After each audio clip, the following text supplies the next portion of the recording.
Hello, everyone. I'm Alan Potcotter, and you're listening to Call Talk for November 16th, 2021. Today's topic is Managing Contact Centers Takes Credibility. Hear how to build it best. If you're listening live, we invite you to be part of the show and ask questions. Here's how you do it. You can email me at calltalk@benchmarkportal.com. I want to remind everyone that all of our shows are archived and available to listen to at benchmarkportal.com any time of the day. And with that, I would like to introduce the host of the show, Bruce Belfiore.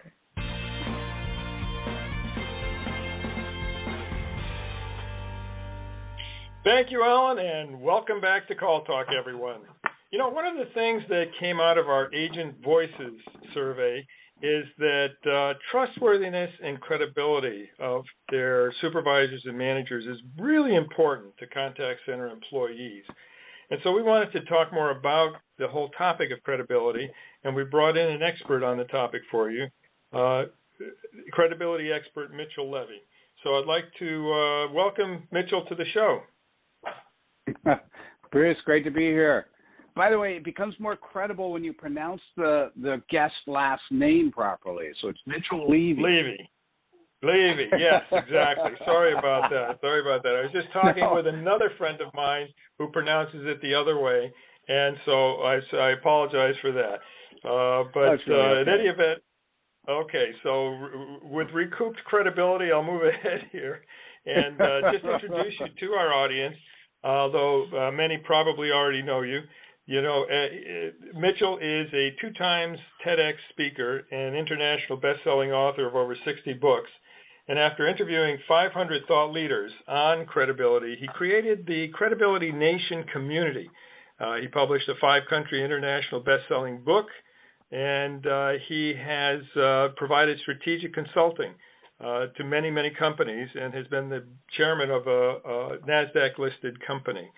So there's a lot of things that he can talk to us about with regard to credibility because he's seen it from so many different angles. And Mitchell, you know, you've interviewed these 500 thought leaders on credibility. And I'd like you to tell us, you know, what you've learned that can be of interest to our audience, which, as you know, is made up mainly of contact center managers.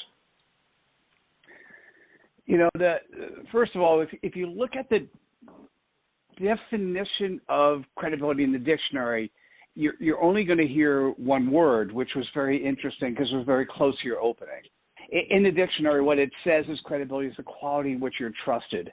Now, that's partially true. As a matter of fact, what I'll say, that is 1/3 accurate.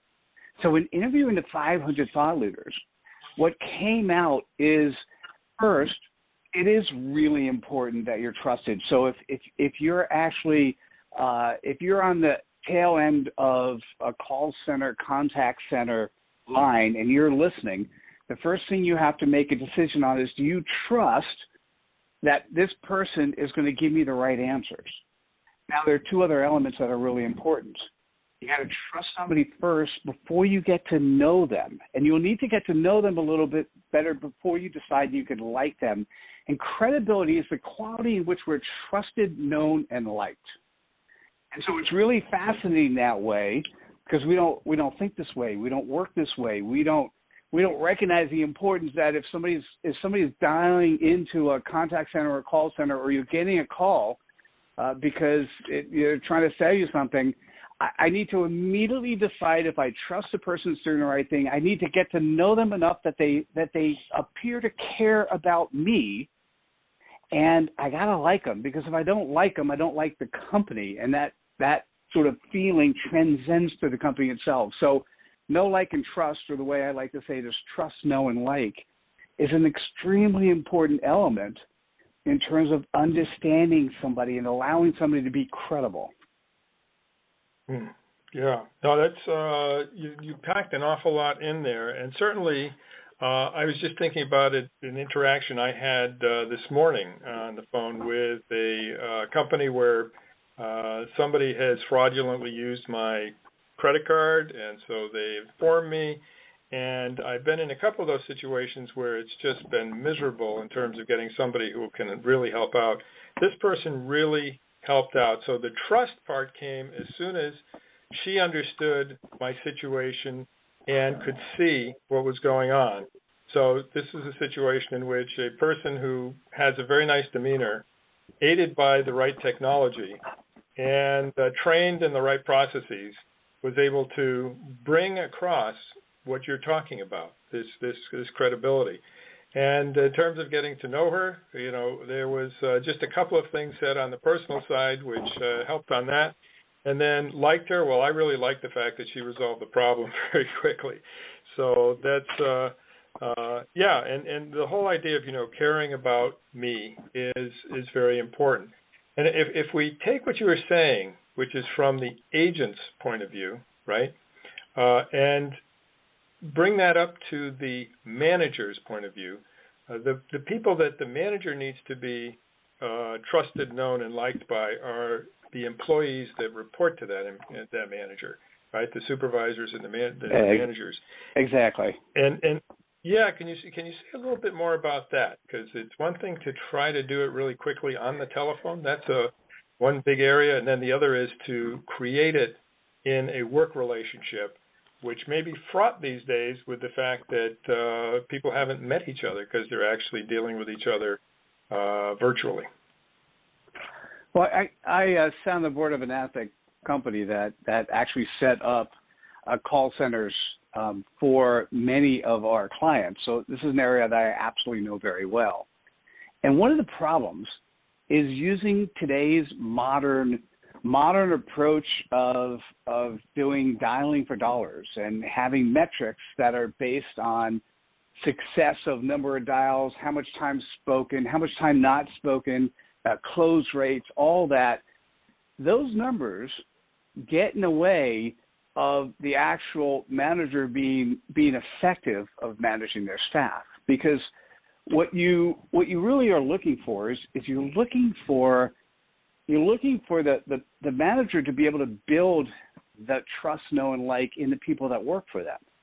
So it's not just about the numbers. It's about the one of the things you said in your example is in terms of getting to know somebody is you recognize they're a servant leader. Do you recognize that they are there to help and serve others? And so you want that, if you're managing people, your job is to bring out the best of the person that you're working with. And by the way, because of COVID, because of what we've seen, that best is not necessarily just limited to the office. Because the person who's coming in to work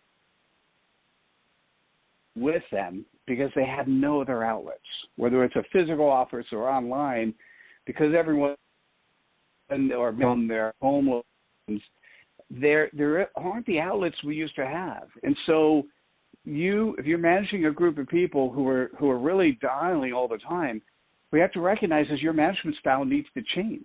And what you need to do is allow yourself to be one of those people that will be not just trusted, that you have the best interest of your employees at heart, but they actually get to know you, and likability is important. And so I'll give you an example of likability because this will be straightforward. One of the components, so we have 10 components that are 10 skill sets that came out of the research. And on the likability side, there's 2, and I'll just share one. One is sharing your stage. The most simplest thing you can do is when people in your organization does a great job, give them credit for it, highlight them, talk to them to your upper management. In your group meetings, highlight the types of ideas that are coming not from you, but coming from your team. It's as simple as, I call it spreading cred dust. Cred dust is this magic that happens when you share somebody's ideas, thoughts, or actions. And so you want to be likable? Share somebody's cred dust. Yeah, kind of definitely. simple. So I love the idea of cred dust and the fact that it's something that can be shared with others in the organization, others up the organization, so that people will appreciate and feel appreciated as well. I mean, in the case of this person that I talked to this morning, I said, well, I hope you're going to be, after she did such a good job, I said, Tanisha, I hope that you're going to send me a customer survey so that I can give you a 5 out of 5. And she really picked up on that. I mean, she said, yeah, they might send you one. So anyway, the cred dust is, all of us like to have a pat on the back. And when it comes from somebody in authority, then it means even more. Yes, and I want to add one more, if you don't mind. So there are two elements or two skill sets associated with being liked, right? So one is essentially sharing your stage, spreading cred dust. Another is, I call it just showing up by showing up. That means coming early, coming prepared, and coming to your heart. And most of the time, what happened when I see somebody who's managing a bunch of people, they'll set a meeting at, let's say, 2 in the afternoon, and they'll show up at 2:02 or 2:05, and they think that's okay. Well, what you're doing is disrespecting. It doesn't matter if the people work for you or they work above you or you work for them. What you want to do is be able to show respect. So you want to come early to your meetings. You want to come prepared. You want to be ready to talk to the people you're talking with, and you want to actually come with your open heart. And it's really surprising how many people don't do that. Once again, you want to be a good manager of people, particularly in an area where a lot of times that you don't necessarily see the most amazing management skills in call centers because it is so metrics driven and not focused on the human. You can do that by following just those two skill sets. Well, and I think in terms of being focused on the human, the most successful centers that we've seen actually are quite focused on the humans. They definitely look at their metrics, follow the metrics, but they try to have a balance and an understanding of everything. And the other thing is that most of our audience is inbound customer service rather than outbound sales, which I think you've probably had more experience with, Mitchell. And so therefore, these are people who are selected for and self-selected for service. They're people who really enjoy serving other people. And actually, that's 85-90% of the industry is inbound customer service. And particularly since the do not call lists got put in there, right? So outbound really, really declined a decade ago. And so therefore, in that kind of a situation, the things that you were talking about in terms like servant leadership is something that is so important up and down the organization. Maybe you could say a little bit more about that, because one of the things that we have talked about with our clients is that really, the leaders in an organization should be advocates, right, and therefore servants of as well the people below them. And I have actually suggested that the name supervisor should be changed to agent advocate, because if you're advocating for those agents who report to you, then you're advocating for their success. And their success is something, I mean, basically, maybe you can tie this into cred dust, right? Because I think there is a fair amount of overlap there, but you probably thought about it more than I have. And then that, in turn, makes the agents, or the customer representatives, advocates for callers. So they become caller advocates trying to solve their problems.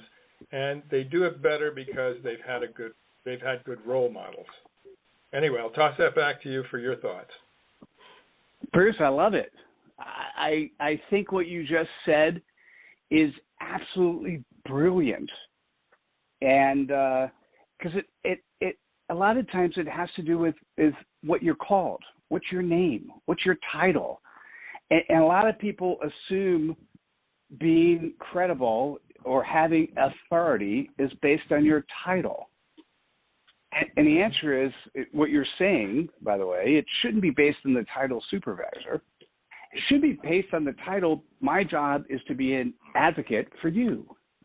My job as an agent advocate is to help all of the people who work with us.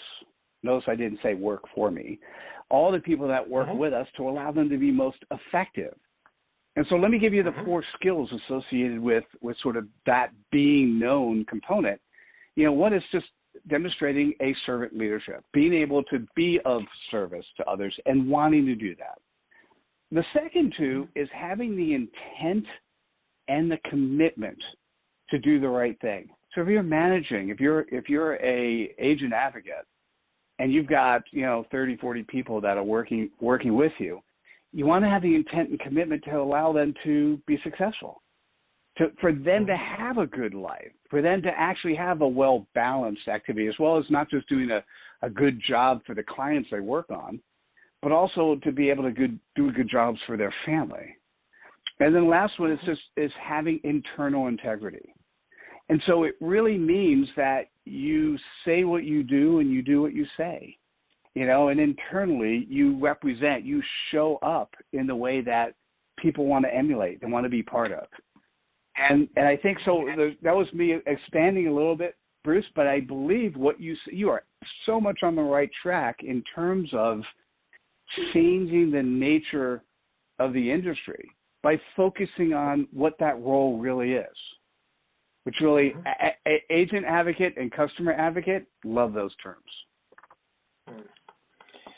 I'm thinking of the things that you just said, which I love, the servant leadership, intent and commitment to do the right thing, and having internal integrity. Let's just stop for a second and realize that those are essential ingredients of leadership.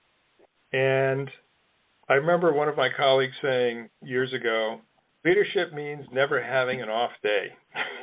Okay. That is a pretty tall order, right? I mean, being flawless in all of the areas that you were just talking about, Mitchell, is practically impossible. But being consistent. Yeah, I was going to say, that doesn't sound right to me, by the way. Yeah.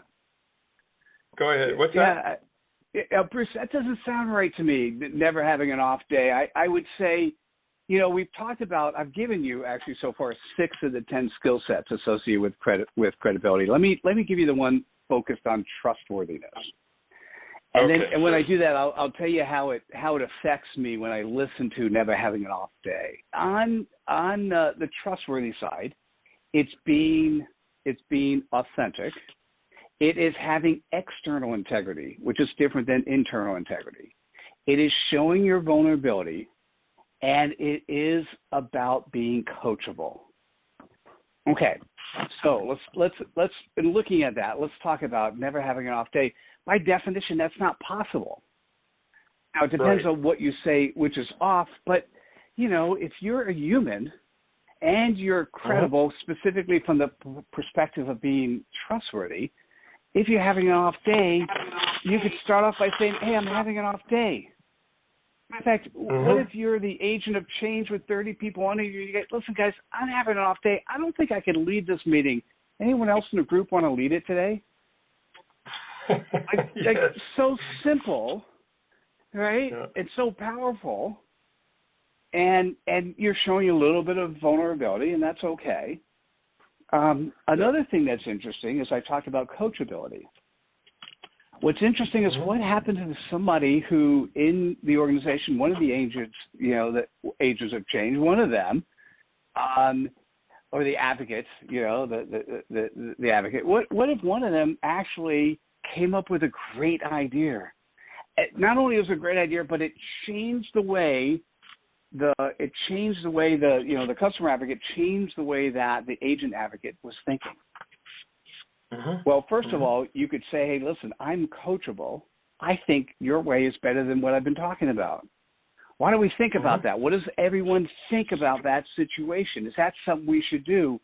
Guess what? You would then, and then when you bring it upper level, you spread cred dust by saying, hey, one of the agents that work with me, one of our customer advocates, they had this idea. I think this is what we should be doing from here on in. You're spreading cred dust, but you're also demonstrating from a trustworthy perspective that you're coachable, right? And so I think if you listen to how I'm speaking now, all of what I'm talking about is what most people would call common sense.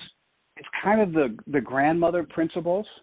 It's what we were taught when we were young, and we've elected to ignore when we've got into business. We need to bring that back. Actually, a lot of the things that you talked about, I'm an assistant scoutmaster, right, at the local troop, and you look at the scout law. I mean, a lot of it's right in there that you're talking about. Same thing for the Rotary principles. A lot of those things are there. So they are the grandmother principles, but they're so important, and they need to be transferred from wherever we learn them to the day-to-day practices, and that's really the magic when you're able to do that. That's and satisfying. Mitchell, one of the things also that you've talked about is clarity, and clarity in conjunction with credibility. Could you just talk about that for a minute? Because I think our audience would really like to hear your thoughts on that. One of the shocking things for me that came out of interviewing 500 thought leaders is that 98% of those people I interviewed could not articulate in 10 words or less their purpose. They could not articulate, and I'll say it in another way, it's as I called it, the CPOP, their customer point of pain. So they weren't able to, in 10 words or less, talk about who they served and the pain point they addressed. And so what I end up doing is building a framework. I call it CPOP, customer point of pain or a customer point of pleasure. And that CPOP, that is a way in which one can address their purpose and say it in 10 words or less. And, the most amazing thing, the role of any manager, once again, you call it a supervisor, we'll just call it, a advocate, what did you call it again? Was it a change advocate? No, it was a... No, I said it was customer advocate. A customer advocate, that would be at the agent level. In other words, the agent is a customer advocate, and the person that the agent reports to, which is now called the supervisor, I was saying should be the AA, or the agent advocate. So the agent advocate's job is to work with customer advocates to allow them all to have their own purpose. Now, what's going to happen when you focus on that is you want that purpose, you want that to be surrounding around the job they're doing today. By the way, if their purpose does not surround around the job, it's time to actually have them move on or ask them to move on to something else. This is also true for the agent advocate, right? And so what clarity is to be able to clearly articulate. When you get on the phone, let's say, Bruce, you talked this morning, you had a credit card issue, you called somebody else up, you knew immediately that this person, their purpose was to satisfy a problem you were going through, right? You knew that immediately. It emanated from the call, from get-go. Well, you want that. You want all of the customers of your client's customers, you want all of them to recognize that they have the same experience.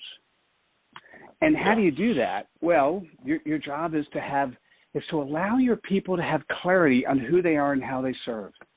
To allow them to have clarity on what they're doing matters and why it matters. And so to be able to articulate, this is not your value statement, your mission statement, or any of that. It simply comes down to each one of the customer advocates, and it's probably very similar, but for them to have their own CPOP, to have their own purpose statement, so that every morning when they wake up and they pick up those phones, they are executing on their purpose. And that simple level of clarity will allow those people, and by the way, you then reinforce it with the appropriate metrics. Right? And so you might change, just like you change the name of the titles, you might change the name of the metrics in such a way that they're seen as having to reinforce the purpose of the individuals who are actually talking directly with your customers. Right. Yeah. No, these very good concepts, and we do talk to clients often about the fact that you need to have clarity in your mission statement. You have to have clarity in your processes. You have to have clarity in your communications. You have to have clarity in your expectations. All those things are very important. They really do fit in, I think, hand in glove with the things that you're talking about with credibility. Yeah. Thank you. Yeah, no, I think it's so interesting what you've been doing, Bruce. Unlike, there are many people who do different things in your industries, and when you get the opportunity to see multiple companies doing the similar stuff across the board, you get opportunities to find best practices. And when you look at best practices, what ultimately Google's to the top, what it ultimately surfaces is the fact that if you treat everyone who's in this supply chain, if you treat everyone as a human with respect, the types of things that you learned as a Boy Scout or as a Rotary Club or as your grandmother taught you, all that I'd label under the name credibility. And it's the opportunity to be more humane. As a matter of fact, what I'll mention is I do have based on the research, I actually did a TEDx talk. And the TEDx talk is titled, "We Are Losing Our Humanity, and I'm Tired of Watching It Happen." And my preposition is very simple. If you did nothing more than treated those people around you credibly, we would be much more humane to each other. And so this conversation is reinforced specifically in your vertical that this makes so much sense and something that's so powerful. Yeah.